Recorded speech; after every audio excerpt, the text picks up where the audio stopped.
कुंभकर्ण की कहानी।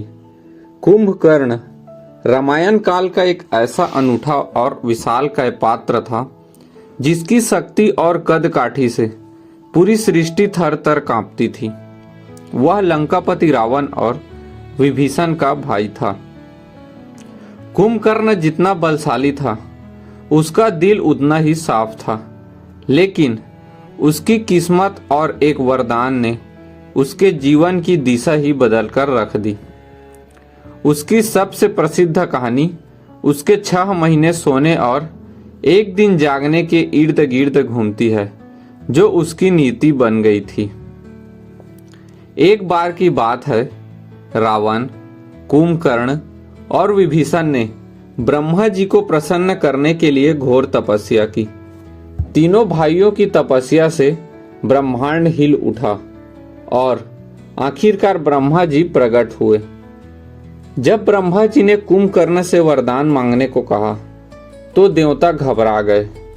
देवताओं को पता था कि यदि कुंभकर्ण ने अपने इच्छा के अनुसार इंद्रासन, इंद्र का सिंहासन मांग लिया तो वह पूरी सृष्टि पर राज करेगा और सबको तबाह कर देगा।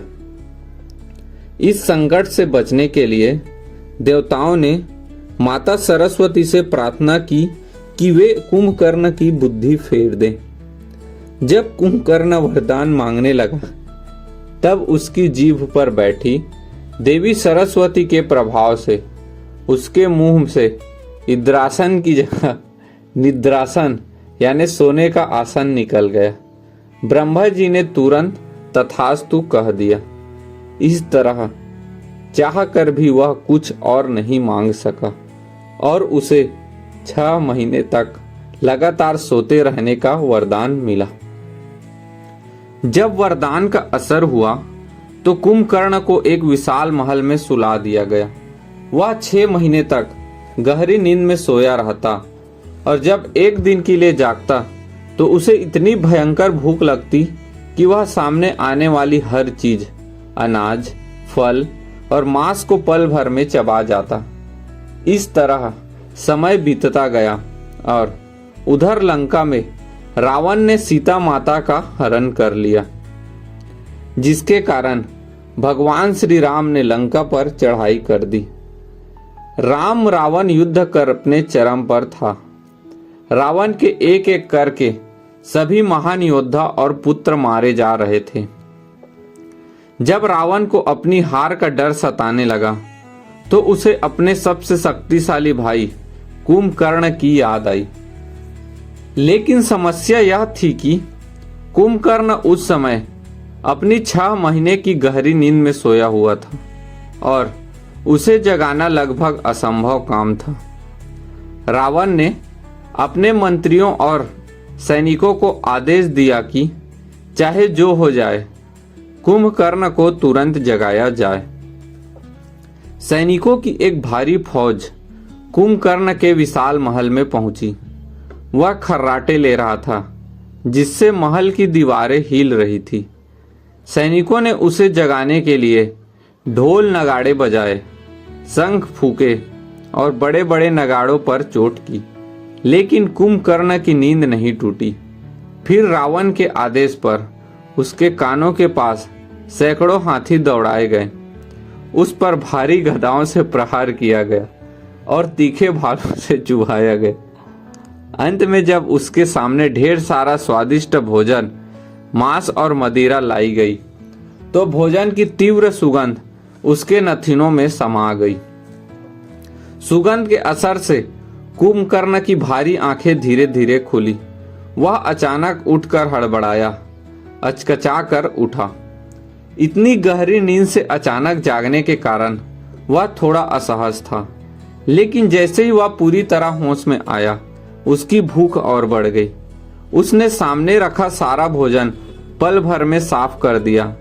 जब वह खाकर निवृत्त हुआ तो उसने देखा कि चारों तरफ उदासी और खौफ का माहौल था। उसने जमीन पर सब तरफ ध्यान से देखा, जहां सैनिक और मंत्री सिर झुकाए खड़े थे। कुंभकर्ण ने सब तरफ देखते हुए बड़े अचरज से पूछा, मुझे असमय क्यों जगाया गया है? लंका पर ऐसा क्या संकट आ पड़ा है। तब रावण ने कुंभकर्ण को पूरी बात बताई कि कैसे उसने सीता का हरण किया और अब राम की सेना ने लंका को घेर लिया है। कुंभकर्ण स्वभाव से बुद्धिमान था।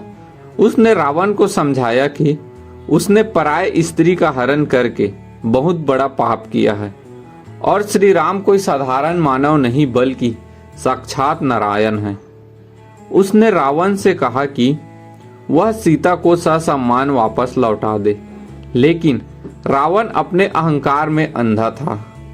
उसने कुंभकर्ण की एक न सुनी और उसे ताना मारा कि अगर वह डर रहा है तो युद्ध में न जाए। भाई के तानों और अपनी मातृभूमि के प्रति कर्तव्य को देखते हुए कुंभकर्ण ने युद्ध में जाने का फैसला किया। उसने कहा, भले ही तुम गलत हो भाई, लेकिन इस संकट की घड़ी में मैं तुम्हारा साथ नहीं छोड़ूंगा। इसके बाद वह विशालकाय कुंभकर्ण युद्ध के मैदान में उतरा। उसने राम की सेना में भारी तबाही मचाई। सुग्रीव, हनुमान और अंगद जैसे वीर भी उसके विशाल रूप और शक्ति के सामने संघर्ष कर रहे थे। अंत में भगवान श्री राम स्वयं युद्ध के मैदान में आए। श्री राम और कुंभकर्ण के बीच भयंकर युद्ध हुआ। श्री राम ने अपने दिव्य बाणों से पहले कुंभकर्ण के विशाल हाथों को और फिर उसके पैरों को काट दिया। अंत में एक अचूक बाण से उसका सिर धड़ से अलग कर दिया। मरते समय कुंभकर्ण का विशाल शरीर लंका के धरती पर गिरा और उसे मोक्ष की प्राप्ति हुई, क्योंकि उसने भगवान के हाथों अपने प्राण त्यागे थे। जय श्री राम। हर हर महादेव।